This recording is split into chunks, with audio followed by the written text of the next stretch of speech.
اعوذ باللہ من الشیطان الرجیم بسم اللہ الرحمن الرحیم۔ سورہ انعام مکہ مکرمہ میں نازل ہوئی مگر چند آیات، آیت نمبر 20، آیت نمبر 23، آیت نمبر 91، آیت نمبر 93، آیت نمبر 114، آیت نمبر 141، آیت نمبر 151 تا 153 مدینہ منورہ میں نازل ہوئی۔ اس میں 165 آیتیں اور 20 رکوع ہیں۔ نازل ہونے کے اعتبار سے 55 نمبر پر ہے، لیکن تلاوت کے اعتبار سے 6 نمبر پر ہے اور سورہ ہجر کے بعد نازل ہوئی ہے۔ الحمدللہ الذی خلق السماوات والارض وجعل الظلمات والنور۔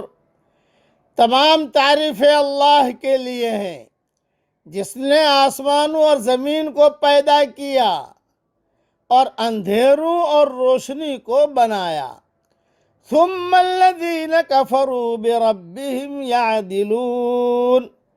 پھر بھی منکر لوگ دوسروں کو اپنے رب کا ہمسر ٹھہراتے ہیں۔ هو الذی خلقکم من طین ثم قضى اجلا۔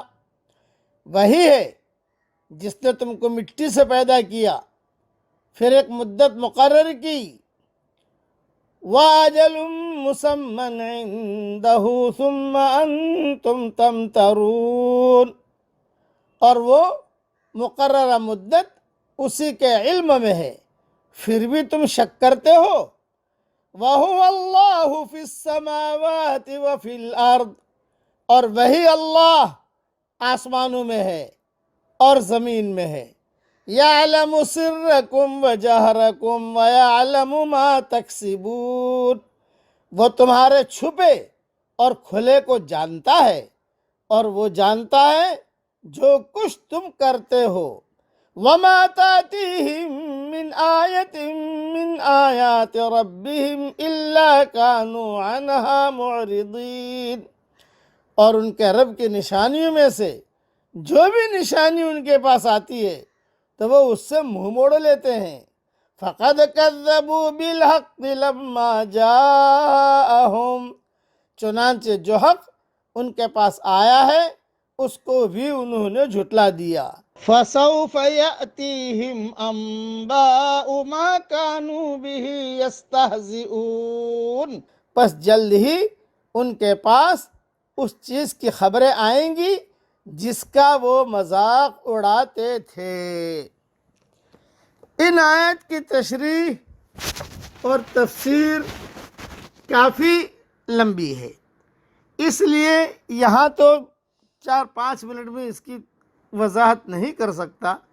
اللہ نے زندگی دی اور اللہ نے چاہا تو انشاءاللہ ریاض التفسیر میں اس کو لکھ دوں گا۔ مختصر تشریح سن لیجئے۔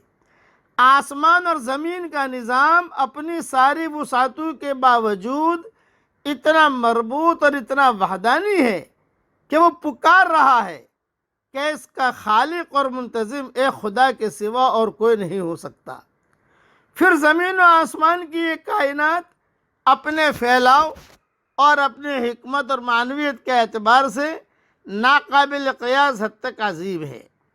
موجودہ دنیا کی عمر محدود ہے، یہاں دکھ سے خالی زندگی ممکن نہیں۔ یہاں ہر خوشگواری کے ساتھ ناخوشگواری کا پہلو لگا ہوا ہے۔ یہاں شر کو خیر سے اور خیر کو شر سے جدا نہیں کیا جاتا۔ کوئی یہ نہیں کہہ سکتا کہ میرے اوپر کوئی ٹینشن نہیں ہے۔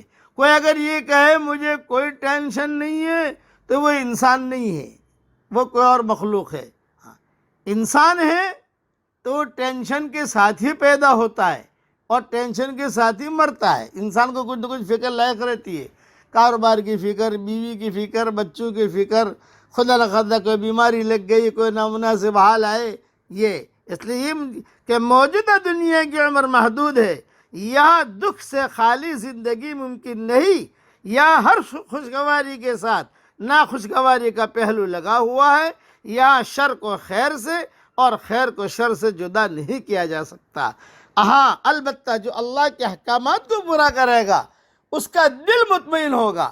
یہ نہیں ہے کہ جو نماز پڑھے گا تو اس کو ٹینشن نہیں ہوگا، نا، ٹینشن تو اس کو بھی ہوگا، فکر تو اس کو بھی ہوگی۔ انبیاء کو بھی فکر ہوتی تھی، حضور صلی اللہ علیہ وسلم بھی ٹینشن میں آ جاتے تھے، ہاں بھی بتاؤ بھی کیا کریں گے، بھئی کیا کریں گے بتاؤ۔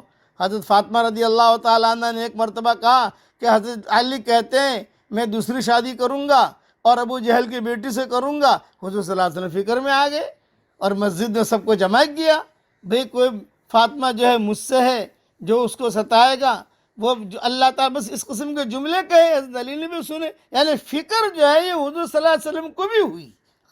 اس لیے احکامات کو پورا کرتا رہے گا تو اس کا دل مطمئن ہوگا۔ اللہ ہمیں احکامات پر عمل کرنے کی توفیق عطا فرمائے، آمین۔ وآخر دعوانا ان الحمد للہ رب العالمین۔